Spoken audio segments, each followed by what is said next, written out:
पुराणों की एक डेट है जब वो स्क्रिप्चर्स आए, लेकिन कामाख्या का ओरिजिन उससे भी पहले का है। देखिए वहां पर जो है देवी की योनि गिरी थी। अच्छा अच्छा। और योनि ही सृजन का मार्ग है। ठीक है। और जो बाकी शक्तिपीठ हैं वहां पर दूसरे अंग गिरे थे। बहुत सारे मंदिर ऐसे हैं जहाँ पर बलि होती है, क्योंकि वहाँ की जो शक्ति है वो रक्त चाहती है। अच्छा, तो वो हमें देना पड़ता है। तो मैम जो बलि होती है वो बैन नहीं है? नहीं, बलि वहाँ पर बैन नहीं है, वहाँ पर होती है। वर्जिनिटी कामाख्या और मदरहुड का फ्यूजन भी बोलते हैं, कोमारिया। या तो मैम इसके पीछे क्या सिग्निफिकेंस है और क्यों है ये? देखिए, कौमार्य को हम वर्जिनिटी से कनेक्ट करते हैं। अभी आपने ये बात बताई तो ये कुछ ऐसा नहीं लगता कि कुछ कहानी बनी हुई है? नरकासुर अपना काम कर रहे थे और वो पूरा भी कर देते, लेकिन जैसे कृष्ण ने छल करा था ना, महाभारत में याद होगा, वो सूरज छुपा दिया था, तो वही देवी ने करा। देवी ने मुर्गे को बांग दिलवा दी। अब पुराने समय में सूरज उगने से पहले बांग देना मतलब होता था कि सुबह हो गई। तो नरकासुर ने बांग सुनी, उसने अपना काम रोक दिया। अच्छा। अब उसने अपना काम रोक दिया तो वो सीढ़ियां अधूरी रह गईं और उसकी शर्त पूरी नहीं हो पाई। तो वो सीढ़ियां आज भी वहाँ पर हैं। अगर आप मंदिर के बैक साइड में जाते हैं, आप जाते हैं ऊपर, तो वो सीढ़ियां वहाँ पर हैं। तो मैम आपको पता है कि कामाख्या के पास है ना एक मंदिर है, उमानंदा मंदिर करके।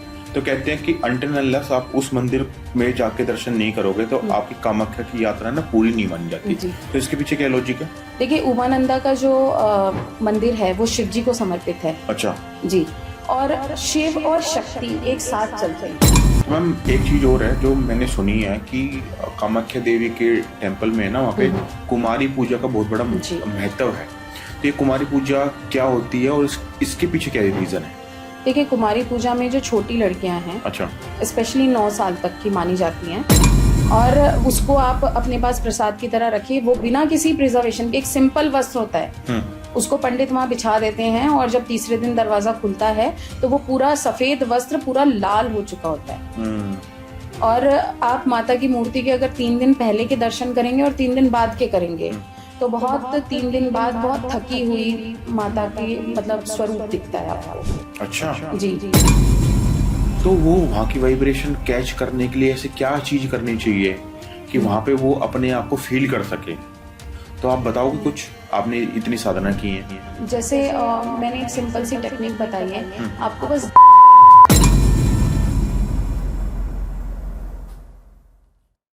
दोस्तों, क्या किसी पत्थर से आपने खून बहता देखा है?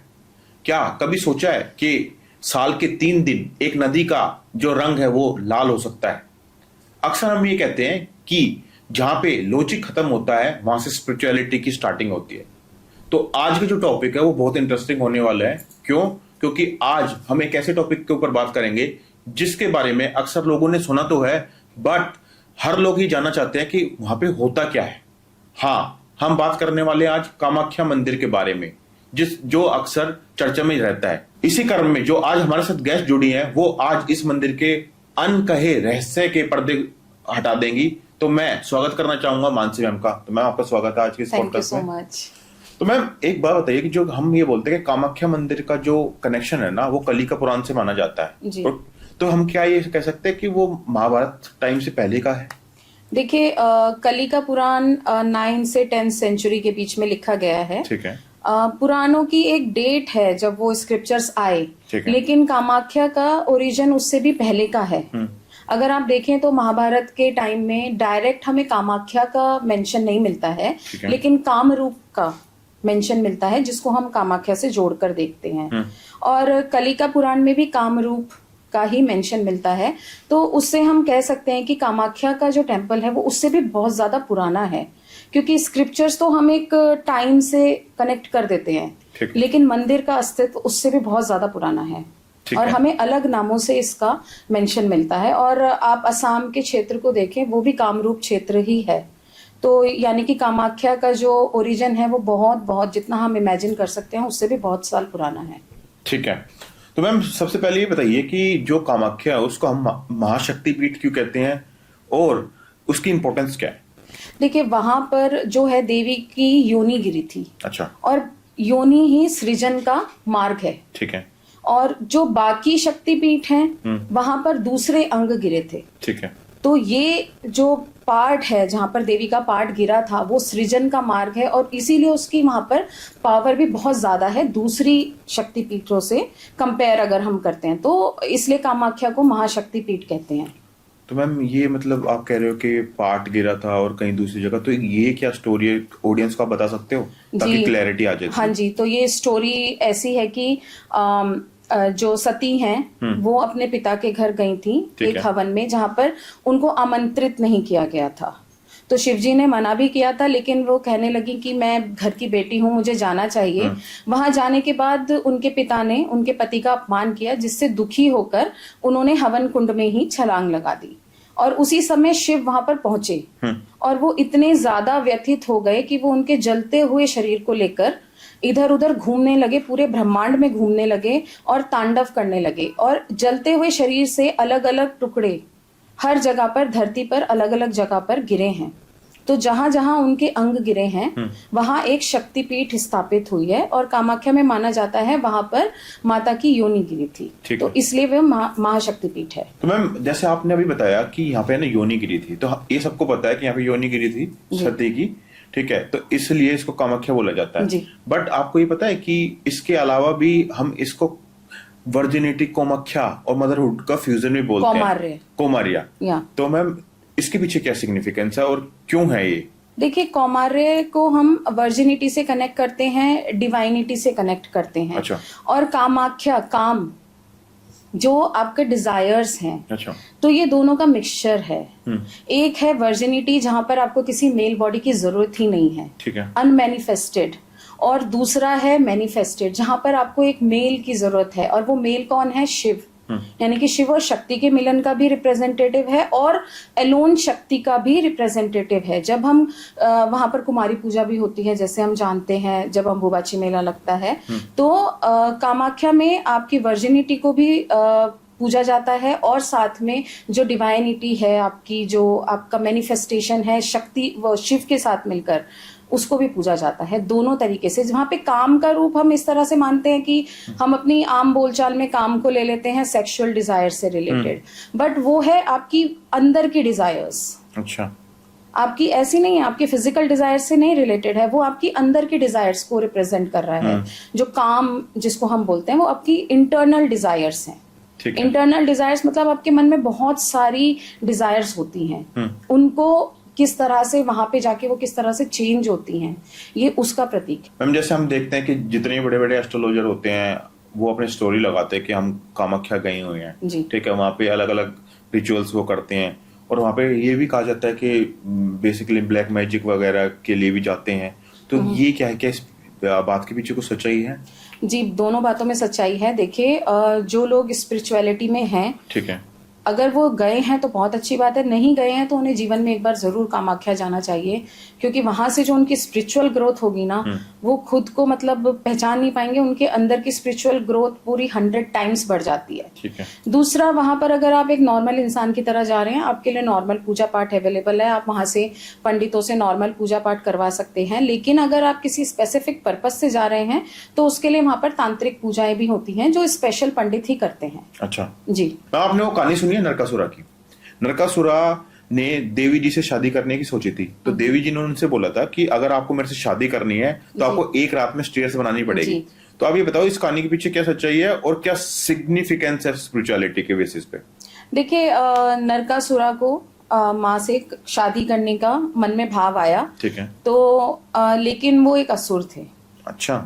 हालांकि वो थे तो कृष्ण के वंश के ही, लेकिन फिर भी एक असुर थे क्योंकि उनके कर्म ऐसे थे। अच्छा। तो इसलिए देवी ने एक शर्त रखी कि आपको एक ही रात के अंदर नीचे से लेकर ऊपर तक मेरे मंदिर तक सीढ़ियां बनानी है। तो नरकासुरा अपना काम कर रहे थे और वो पूरा भी कर देते, लेकिन जैसे कृष्ण ने छल करा था ना, महाभारत में याद होगा, वो सूरज छुपा दिया था, तो वही देवी ने करा। देवी ने मुर्गे को बांग दिलवा दी। अब पुराने समय में सूरज उगने से पहले बांग देना मतलब होता था कि सुबह हो गई। तो नरकासुर ने बांग सुनी, उसने अपना काम रोक दिया।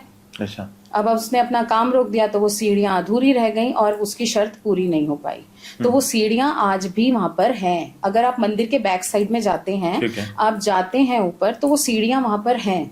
अभी भी। अच्छा। और वो एक तरह का ना, मैं आपको कहूंगी कि अगर आप उस रास्ते को लेते हैं तो वहां पर आपको कुछ ना कुछ तो जरूर फील होता है जब आप उन सीढ़ियों पे चढ़ते हैं। तो वहां पे अलाउ है चढ़ना? हाँ, अलाउ है, अच्छा। लेकिन आप जरूर कुछ फील करेंगे। और जो अगर स्पिरिचुअली थोड़े से भी अवेकन लोग होते हैं ना, जो स्पिरिचुअलिटी में हैं, जिन्होंने अपने कुछ चक्र जागृत किए हैं या थोड़ी सी भी साधना की है, अगर वो उन सीढ़ियों पे जाते हैं, उनको अलग तरह के अनुभव होते हैं वहां पर। जैसे उनको एक तरह से समय का भ्रम हो जाता है, या उनको लगता है कि अरे हम अभी तो चल रहे थे और अभी हम फटाफट से पहुंच गए। मतलब कुछ तो वहां पर मैजिकल है, मिस्टिकल है। अच्छा। तो नरकासुर तो मतलब हमारा स्पिरिचुअलिटी में अगर देखो, नरकासुर का मतलब है कि हमारी सारी इच्छाएं, वासनाएं, वो सब रिप्रेजेंटेशन है, ठीक है, नरकासुर का। तो वो माता ने पूरा नहीं होने दिया। अच्छा जी। तो अगर कोई भी कामाख्या जाता है और वो उन सीढ़ियों पे जाकर अगर कुछ मतलब फील करना चाहते हैं तो डेफिनेटली जाना चाहिए। तो मैं आप गए हो कभी? मैं कामाख्या जाने का मेरा सौभाग्य अभी नहीं हुआ है। अच्छा। लेकिन मैं जाना चाहती हूँ। अच्छा। और इसीलिए मैंने कामाख्या की साधना भी की है और इसीलिए मैंने बहुत कुछ पढ़ा है कामाख्या माँ के बारे में। तो जब भी माता का बुलावा आएगा मैं जरूर जाऊंगी। तो मैम आपने जैसे अभी कहा कि कामाख्या की आपने साधना भी की और पढ़ा भी है, जी। तो आप बताओ कि कामाख्या की साधना से होता क्या है और किस तरह से वो की जाती है और कितने दिन की होती है? देखिए, साधना डिपेंड करती है साधक के ऊपर, कौन कितने दिन की करना चाहता है। कोई 7 दिन से लेकर 41 दिन तक की साधना भी कर सकते हैं। मैंने अपने गुरु के मार्गदर्शन में की है, क्योंकि ये एक बहुत पावरफुल साधना होती है। अच्छा। कुछ देवियां हैं जैसे बगलामुखी, कामाख्या, धूमावती, मातंगी माता, इन सब की साधनाएं हमें बिना गुरु के नहीं करनी चाहिए, क्योंकि ये बहुत ज्यादा पावरफुल एनर्जीज हैं। आप साधना कर रहे हैं और किस फॉर्म में वो आपको अपना रूप दिखाएंगी, आप डर जाओगे, आपको समझ नहीं आएगा। तो इसके लिए एक गुरु होना चाहिए जो आपको समझा सके कि ये जो आपके साथ एक्सपीरियंसेस हो रहे हैं इसका क्या मतलब है और आपको साधना आगे किस वे में बढ़ानी है। तो आपको टाइम टू टाइम साधना के टाइम पे आपको गुरु की मार्गदर्शन की जरूरत जरूर होगी। तो कामाख्या साधना में हम कामाख्या के बीज मंत्र का जाप करते हैं। ओम क्लीम क्लीम कामाख्या क्लीम क्लीम नमः। तो इसमें क्लीम जो है वो बीज मंत्र है। अच्छा। इसीलिए ये बहुत ज्यादा पावरफुल मंत्र है। इसको किसी भी गुरु के बिना नहीं करना चाहिए। ठीक है। वैसे लोग करते हैं, लेकिन फिर भी मैं यही कहूंगी कि गुरु के बिना आप ना करें, क्योंकि जो एक्सपीरियंसेस होते हैं वो आपको पागल तक कर सकते हैं अगर आपने बिना गाइडेंस के इसको किया। अच्छा। तो इस साधना को करने के बाद होता क्या मैम? साधना को करने के बाद आपको बहुत सारे एक्सपीरियंसेस इस तरह से, जैसे मैनिफेस्टेशन टाइप होते हैं या आपकी लाइफ में चेंजेस आते हैं। इनिशियली तो जब आप किसी भी उग्र देवता या देवी की साधना करते हैं तो आपकी लाइफ में पहले प्रॉब्लम्स आएंगी। अच्छा। क्योंकि वो भगवान आपको टेस्ट करते हैं कि इतनी प्रॉब्लम के बाद भी ये मेरी साधना पे आगे बढ़ेगा या नहीं। तो जब अगर आप उन मतलब परेशानी से डर गए तो समझ लीजिए आपने साधना छोड़ दी कि मेरी तो जॉब में परेशानी हो गई है, तो मैं अब यहाँ पे मैं मेंटली परेशान हूँ, मेरा ध्यान नहीं लग रहा है, तो आपने साधना छोड़ दी। तो वहीं आप फेल हो गए, फिर आपकी वो सारी साधना खत्म। ठीक है। तो ये आपका एक टेस्टिंग पीरियड होता है। उसके बाद जो आपको मिलता है वो बहुत ही अच्छा होता है, लेकिन एक तरह से कहना चाहिए ये बहुत ही खतरनाक रास्ता होता है। किसी भी उग्र देवी देवता की, जैसे महाकाल की, भैरव की साधना करते हैं या कामाख्या की, महाकाली की साधना करते हैं, तो पहला आप हमेशा दिमाग में रखें कि आपको पहले परेशानियां और स्ट्रगल्स आएंगे। अगर आपने उसके बाद भी साधना कंटिन्यू रखी तो उसके बाद जो आपको मिलेगा वो आपकी इमेजिनेशन से अलग होगा। और क्योंकि साधना के जो हमारे अनुभव होते हैं वो हम किसी के साथ शेयर ऐसे नहीं कर सकते हैं, बट सबके अपने अपने अनुभव होते हैं। किसी को कुछ दिखता है, किसी को कुछ महसूस होता है, किसी को कुछ मिल भी जाता है। तो हर एक इंसान जो साधना करता है उसके एक्सपीरियंसेस अपने अलग अलग होते हैं। तो मैम आप ये कह सकते हो कि जब कोई भी इंसान जब साधना करता है बेसिकली उसके पीछे से कोई ना कोई मोटिव रहता है। फिर देखिए, कई लोग ऐसे भी हैं जो सिर्फ साधना करना चाहते हैं। ठीक है। और 90% ऐसे ही होते हैं जो एक इच्छा लेके साधना करते हैं। तो इच्छा से साधना करने का कोई मतलब गलती नहीं है कि अगर आपके मन में कोई इच्छा है, आप उसको लेकर साधना करना चाह रहे हैं तो कोई गलत बात नहीं है, क्योंकि हम लोग इंसान है। देखिए, अभी तक जब तक हम अपने मन को नहीं जीत लेंगे, बिल्कुल, तब तक तो हमारे मन में हर तरह की इच्छा हो सकती है। हम हो सकता है घर पाना चाहें, हम हो सकता है ऐसी नौकरी पाना चाहें कि जहाँ पे हमारी सैलरी लाखों में हो, हम साल का करोड़ों कमाएं, तो कोई गलती नहीं है इसमें। क्योंकि अगर आपने अपने मन को ही जीत लिया तो उसके बाद आप तो साधना की भी जरूरत नहीं है, आप उस ऊंचाई पे पहुंच जाएंगे जहाँ देवी देवता आपको खुद दर्शन देंगे। और वो इस मानव शरीर में बहुत मुश्किल से हो पाता है। ऐसे लोग तो आपको बहुत ही कम मिलेंगे, वैसे मिलते ही नहीं है, क्योंकि वो लोग तो हमारी दुनिया में फिर रहते ही नहीं है, वो अलग ही गुप्त स्थानों पे रहते हैं। बिल्कुल मैम। तो मैम आपको पता है कि कामाख्या के पास है ना एक मंदिर है, उमानंदा मंदिर करके, तो कहते हैं कि अनटिल अनलेस आप उस मंदिर में जाके दर्शन नहीं करोगे तो आपकी कामाख्या की यात्रा ना पूरी नहीं मानी जाती। तो इसके पीछे क्या लॉजिक है? देखिए, उमानंदा का जो मंदिर है वो शिव जी को समर्पित है। अच्छा जी, और शिव और शक्ति एक साथ चलते हैं। बिल्कुल। जहाँ शिव है वहाँ शक्ति है, जहाँ शक्ति है वहाँ शिव है। आप किसी भी देवी के दर्शन के लिए जाइए, आपको भैरव के दर्शन पहले करने पड़ते हैं। बिल्कुल। आप किसी भी मंदिर में जाइए, देवी का, वैष्णो देवी भी जाते हैं, आपको पहले भैरव के दर्शन करने हैं या बाद में आपको दर्शन करने हैं। वो इसलिए है क्योंकि शिव ही वो हैं जो शक्ति को संभाल सकते हैं। शक्ति अकेली भी काफी है, शक्ति ही तो ब्रह्मांड चला रही है, लेकिन फिर भी उस इतनी उग्र शक्ति को, इतनी तीव्र शक्ति को संभालने के लिए किसकी जरूरत है? सिर्फ वो शिव ही कर सकते हैं। तो ये एक कंप्लीट सर्कल होता है आपका जब आप उमानंदा टेम्पल जाते हैं, जो ब्रह्मपुत्र नदी के बीच में एक आइलैंड पे है। अच्छा। तो आप वहां जाते हैं तभी आपका ये सर्कल पूरा होता है, आपकी जो यात्रा है वो कंप्लीट होती है। तो आपको पता है कि जो मंदिर के जो पंडित है उनको हम बोडोरी कहते हैं जी, कामाख्या के जी। तो आप ये बताओ जो इनका लिनिएज है और जो इनका सिग्निफिकेंस है वो दूसरे मंदिरों के पंडितों से कैसे अलग है?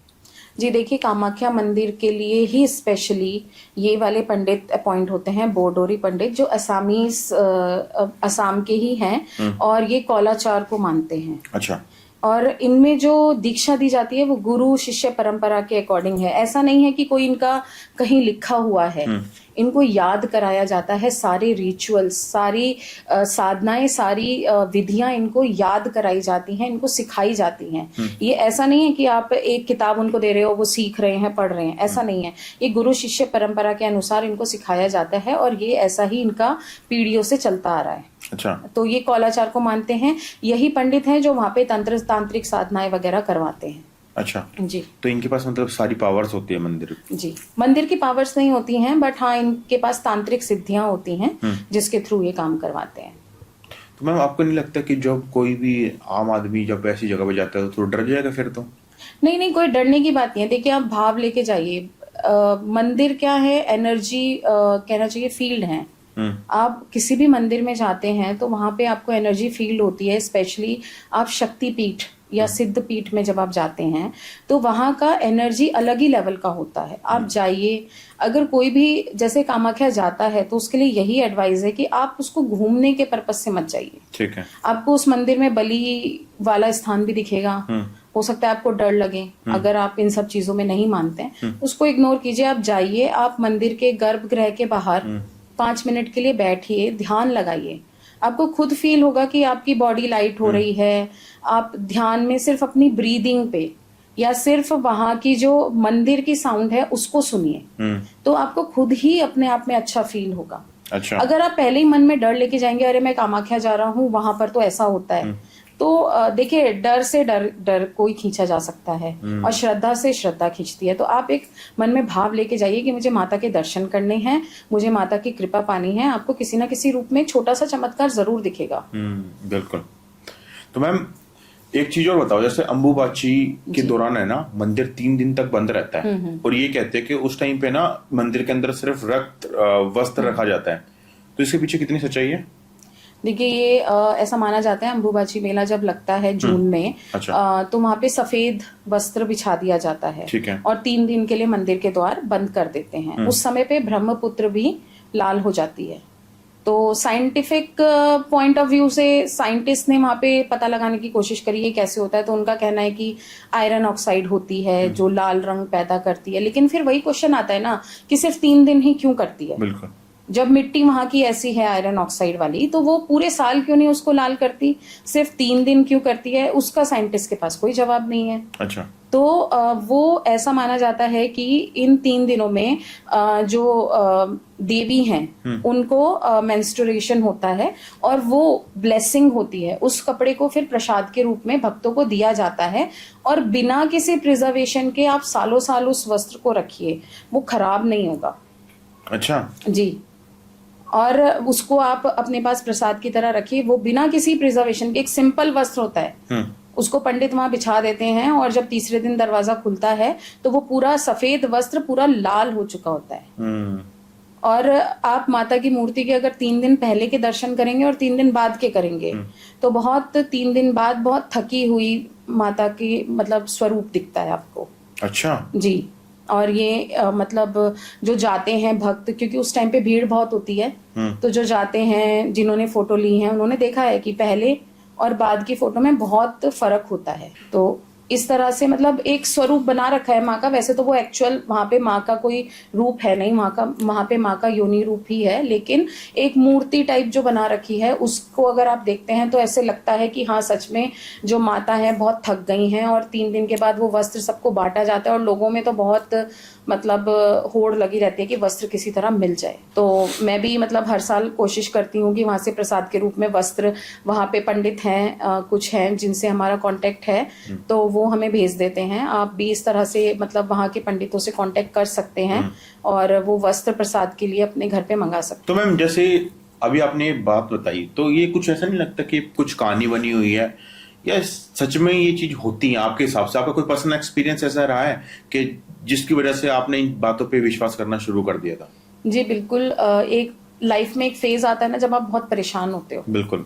तो फिर जब आप परेशान होते हो तो फिर आपको लगता है क्या करें, तो उस टाइम पे मैं महाकाली और माँ कामाख्या की साधना की थी। ठीक है। तो और उसके जो रिजल्ट्स मुझे मिले ना, मुझे सच में विश्वास हो गया कि कोई शक्ति तो है। अच्छा।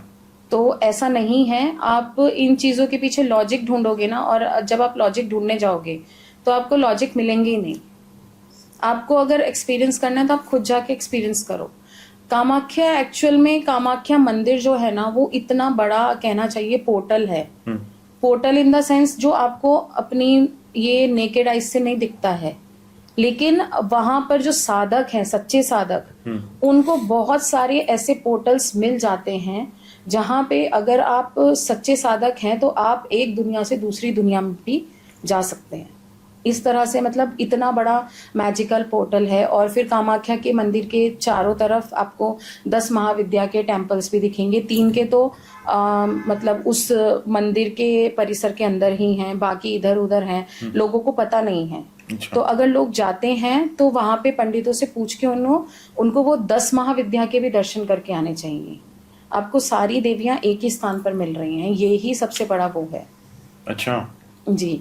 और ये जो पोर्टल की बात मैं कर रही हूँ तो पूरा पर्वत है नीलांचल, उसमें जगह जगह पर ऐसे गुप्त स्थान हैं जो जहां पर अगर आप बैठ के साधना करते हैं तो वहां की वाइब्रेशंस अलग होती हैं, क्योंकि वहां पे बहुत सारे गुप्त साधकों ने साधना करी है वर्षों से। तो उनकी एनर्जीज भी वहां के वातावरण में मिल गई हैं, जिससे जो नए साधक वहां पे जाके साधना करते हैं उनको बेनिफिट होता है, वो खुद फील करते हैं। अच्छा। हैवीनेस होगी क्योंकि एनर्जी इतनी ज्यादा होती है कि हमारा शरीर उसको झेल नहीं पाता, लेकिन एक कामनेस भी होगी। ऐसा नहीं है कि आप मतलब जा रहे हैं आपको थोड़ा भारीपन लगेगा, लेकिन एक अंदर से सूदिंग वाली फीलिंग आएगी, अच्छी फीलिंग आएगी, आपको एक कामनेस आएगी इनसाइड में कि आपके मन शांत हो रहा है, आपका दिमाग शांत हो रहा है। तो वो ये सब वहाँ की वाइब्रेशन ही ऐसी है कि वहां पर अगर आप जाके साधना करते हैं तो आपको बहुत अच्छे रिजल्ट्स मिलते हैं। बिल्कुल। इसीलिए बहुत सारे पंडित आपने देखे होंगे, एस्ट्रोलॉजर्स, जैसे आपने स्टार्टिंग में बताया था कि जाते हैं कामाख्या साधना करते हैं, वो रीजन यही है। और स्पेशली अब जून में तो बहुत सारे लोग जाते हैं वहां पर। तो मैम जब अम्बुबाची का जो 3 दिन का जो टाइम होता है ना, तो ये बोलते हैं कि उस टाइम पे जो नीलाचल हिल है वहां से पशु पक्षी भी 3 दिन के लिए चले जाते हैं। जी। तो आपको लगता है कि ये सब कुछ होता होगा या कुछ मन गणित बातें होती हैं या वहाँ के लोकल लोगों ने ये बात बनाई हुई है? नहीं, मतलब चले जाते हैं वो। देखिए अगर हम लॉजिकली देखें तो वहां पे क्योंकि भीड़ बहुत बढ़ जाती है, टूरिस्ट उस टाइम पे बहुत ज्यादा बढ़ जाते हैं, इसलिए भी हो सकता है कि वहां पे और उस टाइम पे वो चले जाएं। दूसरा होता है कि वहां पे वाइब्रेशंस उस टाइम इतनी हाई हो जाती हैं कि जो जानवर होते हैं वो वाइब्रेशंस के लिए बहुत सेंसिटिव होते हैं, जो हम आम इंसान नहीं फील कर सकते वो लोग फील कर सकते हैं। तो इसलिए ये भी है कि एक पर्सपेक्टिव ये भी है कि वो लोग इतनी वाइब्रेशंस को फील करते हैं कि वो झेल नहीं पाते और वो उस स्थान से दूर चले जाते हैं उस समय के लिए। फिर जब उनको वाइब्रेशंस नॉर्मल मिलती हैं वापस आ जाते हैं। बिल्कुल। तो मैम आपको पता है कि अंबुबाची के बाद है ना एक हमें होली वाटर मिलता है जिसको हम बोलते हैं अंगोदक। तो उसकी जो प्रिजर्वेशन है वो इतने लंबे समय तक कैसे रह सकती है, मतलब क्या लॉजिक हो सकता है आपके हिसाब से? देखिए लॉजिक तो इसमें कुछ भी नहीं है, ये माता की ब्लेसिंग ही है। लेकिन हाँ ये है कि ये बिना किसी प्रिजर्वेटिव के ये जैसा निकलता है वैसा ही दिया जाता है। अच्छा। और ये सालों साल तक खराब नहीं होता। जैसे मैंने वस्त्र के बारे में बताया वैसे ही ये भी खराब नहीं होता है। और इसमें लॉजिक कुछ नहीं है, क्योंकि हम लोगों की आदत है हम हर चीज में लॉजिक ढूंढते हैं, कैसे क्यों। अभी गंगा का पानी है वो भी खराब नहीं होता है, साइंटिफिक रीजंस निकालते हैं कि इसमें ये वाला बैक्टीरिया है वो बैक्टीरिया है। अगर बैक्टीरिया है तो गंगा में फिर बैक्टीरियल ग्रोथ होनी चाहिए, वो पानी नुकसान पहुंचाना चाहिए। लेकिन आप घर में रख लो गंगा जल को, सालों साल पड़ा रहता है, कभी कीड़े नहीं पड़ते हैं। तो वही बात है, ये सारी मतलब ये तो भगवान की शक्ति ही है जो हमें टाइम टाइम पर याद दिलाती है कि हाँ मुझ पर विश्वास करो, मैं हूँ।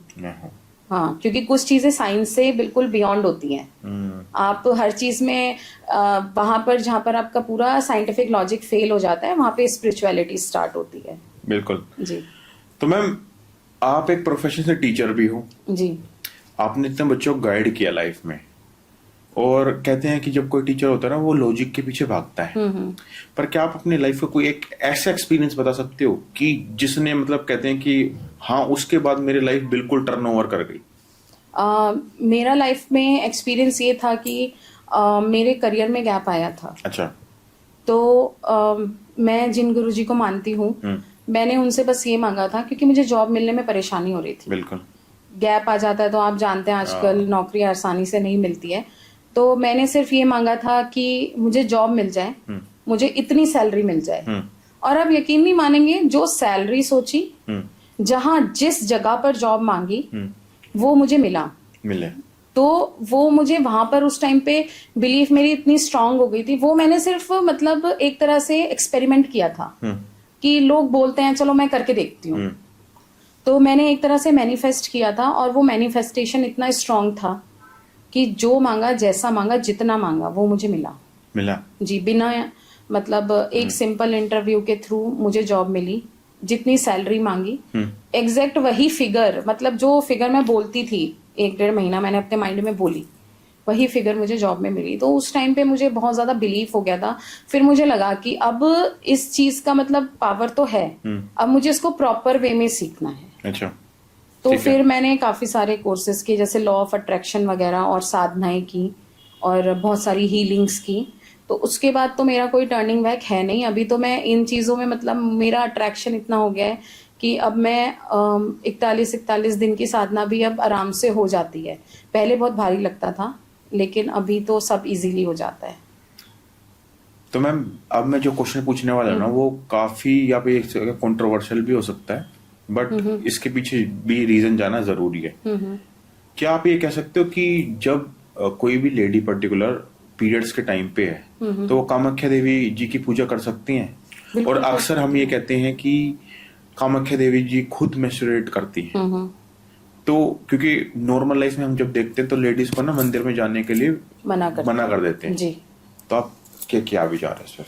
देखिए, जब कामाख्या की आप साधना करते हैं ना और उसमें ये माना जाता है कि अगर आपका ये अशुद्धि पीरियड जो हम आम भाषा में बोलते हैं मेंस्ट्रुएशन साइकिल आ गई, वो एक ब्लेसिंग होती है। अच्छा। आपकी कामाख्या साधना के बीच में आपकी मेंस्ट्रुएशन साइकिल आना एक ब्लेसिंग है माता की। अच्छा।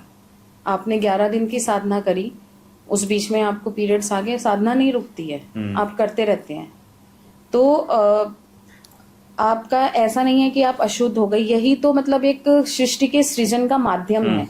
तो इसको लोगों ने अशुद्ध ऐसे बना दिया है, पता नहीं किस लिए, क्योंकि हमारे पुराने जमाने से वो सब चले आ रहे हैं। पहले ये होता था कि महिलाओं को अलग बिठाते थे, उनको खाना पीना देते थे, वो इसलिए नहीं था कि वो अशुद्ध हो गई हैं, वो इसलिए था कि इस समय शरीर थोड़ा कमजोर होता है और ब्लड लॉस होता है, उनको थोड़ा आराम मिले, पौष्टिक खाना मिले। लेकिन बाद में वो सारे उनको ट्रेडिशंस का नाम देके बिल्कुल डिफरेंट वे में हमने मॉडिफाई कर दिया कि मतलब ये बेकार है, इस समय पे कुछ हाथ नहीं लगाना चाहिए।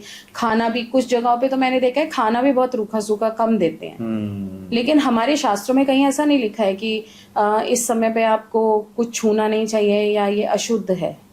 तो कंट्रोवर्सी हो सकती है अगर आप मतलब लोगों की अपनी अपनी बिलीफ है, क्योंकि हम उसको नहीं चेंज कर सकते हैं। लेकिन अगर कामाख्या, स्पेशल कामाख्या माँ की पूजा करें तो उस समय पे अगर ये इस तरह का पीरियड आपका आता है तो उस समय पे पूजा करने में कोई आपकी मनाही नहीं है। अच्छा जी, ठीक है। तो मैम एक चीज और है जो मैंने सुनी है कि कामाख्या देवी के टेम्पल में ना वहाँ पे कुमारी पूजा का बहुत बड़ा महत्व है। तो ये कुमारी पूजा क्या होती है और इसके पीछे क्या रीजन है? देखिए, कुमारी पूजा में जो छोटी लड़कियां हैं, अच्छा, स्पेशली 9 साल तक की मानी जाती हैं, ठीक है, 3 साल से 9 साल तक की कन्याओं की पूजा की जाती है। उनकी पूजा का ये है कि कामाख्या टेम्पल में ये ट्रेडिशन है कि हम उनकी पूजा करते हैं कि आप स्त्री का सम्मान करो। अच्छा, क्योंकि कहीं भी स्त्री का सम्मान नहीं हो रहा है आज के टाइम में। आप देखिए, गालियां दी जाती हैं, गालियों में माँ बहन की गालियां इंक्लूड कर देते हैं, जबकि वो उनका कहीं लेना देना नहीं होता। हम दूसरों के घर की लेडीज को इंक्लूड कर देते हैं गालियों में, उनके साथ हम गलत तरीके का व्यवहार करते हैं। तो ये कुमारी पूजा करके सिखाया जाता है कि कन्याएं पूजनीय होती हैं, आप उनका सम्मान कीजिए। ठीक है, वहां पे मतलब फेमिनिटी को एक तरह से दिखाया गया है कि कितनी पावरफुल है कामाख्या। अपने आप में फेमिनाइन एनर्जी है, तो वो मंदिर अपने आप में बताता है कि आपको ये जो फेमिनिटी है इसको वर्शिप करना चाहिए, इसकी रिस्पेक्ट करनी चाहिए। इसलिए इसकी वहां पे कुमारी पूजा की जाती है और साथ में वहां पर मतलब योनि पूजा भी की जाती है। तो दोनों फॉर्म में कि एक बार जब वो देवी का स्वरूप है, मतलब कन्या को देवी का स्वरूप माना गया है, साथ में जब वो एक सृजन करने की स्थिति में आ जाती है उस समय भी पूजनीय है। तो दोनों स्थितियों को वहां पे पूजा जाता है। तो कामाख्या अपने आप में एक बहुत बड़ा एग्जाम्पल है जहाँ पे आप फेमिनाइन एनर्जी की पूजा करते हैं दोनों फॉर्म में। अदरवाइज आप जो दूसरे टेम्पल्स देखेंगे वहां पे हम कन्याओं के पूजन करते हैं। सिर्फ कामाख्या देवी मंदिर ऐसा है जहाँ पे आप योनि पूजा करते हैं, आप कुमारी पूजा करते हैं। यानी कि जब कोई फीमेल छोटी है उसकी भी पूजा कर रहे हैं, बड़ी है उसकी भी पूजा कर रहे हैं। बिल्कुल जी। तो मैम आप खुद एक फीमेल हो, आपने दिल्ली में भी अपना टाइम गुजारा है और अब आप बेंगलोर में हो, ठीक है। तो लाइफ के जितने स्ट्रगल होते हैं आपने दिल्ली में भी देखे, बेंगलोर में देखे जी। क्या एक ऐसी चीज होती है, जितनी भी हमारी ऑडियंस है वो आपको देख रही है, कि आप जो समझाना चाहते हो ऑडियंस को कि एक जो लेडी होती है उसको कितनी फेजेस से गुजरना पड़ता है? तो आप क्या मैसेज देना चाहते हो कि लेडीज के जो भी हमारे पॉडकास्ट को देख रहा है कि वो लेडीज को किस तरह से ट्रीट करे? फिर देखिए, लेडीज को रिस्पेक्टफुली ट्रीट कीजिए, चाहे वो कोई भी है, आपकी बेटी है, बहन है, माँ है, पत्नी है। ठीक है। हमने देखा है कि जो मेंस होते हैं उनकी रिस्पेक्ट अपनी बहन और माँ की तरफ तो बहुत ज्यादा होती है। बिल्कुल। और बेटी के लिए भी उनके मन में प्यार होगा, लेकिन बीवी को वो एक स्लेव की तरह समझते हैं। मोस्ट ऑफ द टाइम हमने देखा है कि पत्नियों को इतना अच्छे से सम्मान नहीं दिया जाता है, उनके अधिकार नहीं दिए जाते हैं। तो आप उनको हर तरह से, जिस तरह से भी सपोर्ट कर सकते हैं। अगर वो काम करना चाहती है काम करें, बिजनेस करना चाहती है बिजनेस में उनको सपोर्ट कीजिए, उनकी रिस्पेक्ट कीजिए। सबसे बड़ी बात है उनकी रिस्पेक्ट कीजिए। आप रिस्पेक्ट करेंगे, आपके घर में बेटे होंगे, वो देखेंगे, वो भी वही सीखेंगे, क्योंकि बच्चा वही सीखता है जो घर में देखता है। अगर घर में पिता अपनी पत्नी की रिस्पेक्ट नहीं कर रहा है या दूसरे फीमेल्स के साथ बदतमीजी से बात कर रहा है तो बच्चा वही सीखेगा। आप एक मतलब एक क्रिमिनल माइंड को क्रिएट कर रहे हो अपने घर में। तो अगर आप चाहते हैं एक अच्छा समाज बनाना तो अपने घर से शुरू कीजिए। सारी फीमेल्स को रिस्पेक्ट कीजिए। रिश्ता आपका कुछ भी है, आप हर किसी को रिस्पेक्ट दीजिए। बिल्कुल जी। तो मैम ने बहुत बड़ी बात बोली है कि रिस्पेक्ट दो पहले, सबसे पहले तो बाकी सब चीज सेकेंडरी है। ठीक है मैम। तो मैम एक चीज और बताओ, वहां पे ना 2 तरह की पूजा होती है कामाख्या मंदिर में। एक तो होता है सिद्धांत पूजा और एक होता है सामान्य पूजा। तो इन दोनों के बीच में क्या मेजर डिफरेंस है जो एक आम आदमी को नहीं पता? देखिए, जो नॉर्मल पूजा होती है उसमें नॉर्मल पूजा पाठ आपका करवा दिया, हवन करवा दिया है, थोड़ी सी आहुतियां दे दी, आप गए हैं, आप कहते हैं कि हमें एक सिंपल सात्विक पूजा करनी है, वो करवा दी। एक दूसरी होती है जिसमें कि आपके तांत्रिक विधि विधान से होती है, जिसमें आपकी बलि भी दी जाती है। ठीक है। तो कामाख्या टेम्पल ऐसा है जो बलि पे ही चलता है। अभी बहुत लोग ये भी पूछते हैं कि बलि क्यों? क्योंकि वहां पे जो कुछ ऐसी शक्तियां हैं जिन्हें शांत करने के लिए हमें रक्त देना ही पड़ता है। अच्छा जी। तो वो मंदिर ऐसा है, जैसा मैंने आपको बोला ना, पोर्टल है, वहां की वाइब्रेशन ही अलग है। वहां पे जो शक्तियां हैं वो ऐसी शक्तियां हैं जिन्हें शांत करने के लिए रक्त दिया जाता है। तो वहां पर बलि प्रथा भी पूरी चलती है, लेकिन अगर कोई नहीं देना चाहता है उसके लिए सात्विक बलि भी होती है, जैसे कद्दू की, गन्ने की, अच्छा, या लौकी की बलि, तो वो सिंबॉलिक होती है।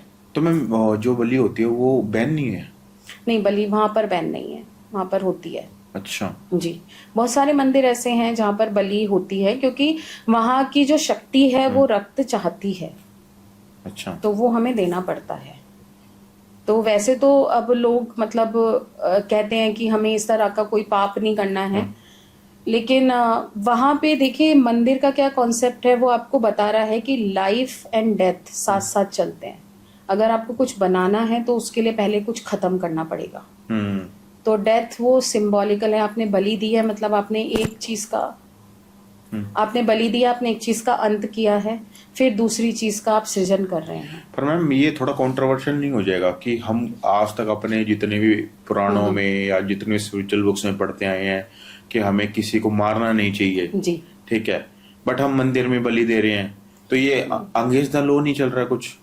नहीं, हमें मारना नहीं चाहिए ये तो ठीक है। अगर कोई हमें नुकसान नहीं पहुंचा रहा है तो हमें किसी को ऐसे ही जाके मारना नहीं चाहिए। लेकिन एक तरह से अगर देखा जाए तो बलि देके आप उस जीव को मुक्ति भी दे रहे हैं। आप इंसान की बलि नहीं दे रहे हैं, आप एक पशु की बलि दे रहे हैं। और क्योंकि वहां की एनर्जीज ऐसी हैं जिन्हें शांत करने के लिए आपको रक्त देना ही पड़ेगा। अच्छा। और जैसे हम 84 लाख योनियों में जाते हैं, तो पशु योनि भी कोई अच्छी है नहीं, कोई जाना चाहता नहीं है। अच्छा। आप उसको अगर वहां उस मंदिर में आप बलि दे रहे हैं तो आप एक तरह से उसको मुक्ति दे रहे हैं। मुक्ति के बाद उसका जो अगला जन्म होगा वो अच्छा हो सकता है। और इसीलिए जैसे मैंने आपको बोला कि लोग नहीं चाहते आजकल मतलब बलि दें, कुछ करें, तो सात्विक बलि का भी अब प्रावधान हो गया है कि आप बलि देना भी है, लेकिन हमें किसी का खून नहीं बहाना है। इसके लिए हम सब्जियों की बलियां देते हैं। लौकी की हो गई, कद्दू की हो गई, नींबू की बलि हो गई, अच्छा। गन्ने की बलि हो गई। सिंबॉलिक है, उस पे मतलब फेस टाइप बना के देवी को बोल के कि ये बलि आपके लिए अर्पण है, तो इस तरह से वो बलि देते हैं। ठीक है। तो मैम आजकल आपने देखा होगा डिजिटल एरा का जमाना है। जो यंगर जनरेशन है, जो हमारी जनरेशन है, वो हर चीज के पीछे ना एक लॉजिक मांगती है कि हमें लॉजिक बताओ। तो आप कामाख्या की जो ये मिस्टिक एनर्जी है इसको कैसे डिफाइन करोगे? देखिए, कामाख्या की जो एनर्जी है ना, वो आप इस तरह से समझ लो कि जैसे आप फोन यूज करते हो, ठीक है, आपको बैटरी चार्ज करनी है फोन की, तो ये ब्रह्मांड जो चल रहा है ना, ये भी एक तरह से जो ब्रह्मांड चल रहा है, इसको जो चार्ज करने के लिए एनर्जी है वो कामाख्या है। जो कामाख्या एनर्जी है वो स्वयं माँ त्रिपुरा सुंदरी का स्वरूप है। अच्छा। और माँ त्रिपुरा सुंदरी ही सबसे आदि देवी हैं। जो शक्ति का पहला स्वरूप जो आया था वो माँ त्रिपुरा सुंदरी का आया था, और कामाख्या माँ वही है। तो वही एनर्जी है जो इस पूरे ब्रह्मांड को चला रही है। तो वो आप समझिए कि वो चार्जिंग पॉइंट है। बिल्कुल। हमारी जनरेशन को समझना चाहिए कि जैसे आपको चार्जिंग के लिए वो चाहिए होता है ना, एक सॉकेट, तो वो है। और वहां पे जितने साधना करते हैं उनकी जो वाइब्रेशंस वहां पे ऐड होती हैं वो उसमें और ज्यादा एडिशन करती हैं। इसलिए वहां जाकर साधना करना तो किसी भी मतलब साधक के लिए ना सौभाग्य की बात होती है। ठीक है। और जैसा कि मैंने बताया था, मेरा भी सपना है कि मैं वहां पर जाकर एटलीस्ट एक दिन तो साधना कर पाऊं। तो मैम आप ये कह सकते हो कि जो अक्सर लोग मंदिरों में कुछ मांगने जाते हैं, अगर हम वहां पे साधना करें तो एक वो फॉर्म हो सकता है सेल्फ रियलाइजेशन का? बिल्कुल होता है, सेल्फ रियलाइजेशन ही है। एक्चुअली साधना क्या है? खुद के मन को साध लेना। मतलब अपने आपके मन में इतनी सारी डिजायर्स आती हैं, ठीक है, आपने उन डिजायर्स को कंट्रोल कर लिया, वही साधना है। ठीक है। और साधक क्या है? जिसने अपने मन को साध लिया, उसके मन में कोई डिजायर्स नहीं बची हैं, उसको नहीं है इच्छा पैसे की, उसको नहीं है इच्छा कि रिश्ते भी उसके लिए फिर बिल्कुल नेग्लिजिबल हो जाते हैं कि ठीक है, अगर कोई मेरे से मतलब रख रहा है ठीक है, नहीं है तो ये प्रभु की इच्छा। तो जब आपने अपने मन को साध लिया तो वही आपका सेल्फ रियलाइजेशन है कि यही आप हो, आपके सारा ब्रह्मांड आपके अंदर है। आपने अपने मन को कंट्रोल कर लिया, उसके बाद जो आपकी वाइब्रेशन होती है वो डिफरेंट लेवल की होती है। लेकिन ये बहुत कहूँगी कि डिफिकल्ट प्रोसेस है, क्योंकि अपने मन को कंट्रोल करना सबसे मुश्किल काम है। बहुत बहुत सालों की साधना लग जाती है। और जो साधना सच में इस लेवल तक पहुंच जाते हैं, फिर वो अपने घर परिवार सबको छोड़ के चले जाते हैं। वो लोग फिर घर परिवार में रहेंगे नहीं, क्योंकि आपका उनसे भी मोह खत्म हो गया। इसलिए तो मतलब वो उस लेवल की साधना पे पहुंचना तो बहुत ही मुश्किल होता है, जिसको हम निर्वाणा कहते हैं, self actualisation. Yes, self realisation तो बहुत मुश्किल से होता है। हाँ, लेकिन ये है कि कुछ लोग इतने लेवल तक पहुंच जाते हैं कि वो अपने डिजायर्स को थोड़ा बहुत कंट्रोल कर लेते हैं, या डिजायर्स को मैनिफेस्टेशन में कन्वर्ट कर देते हैं।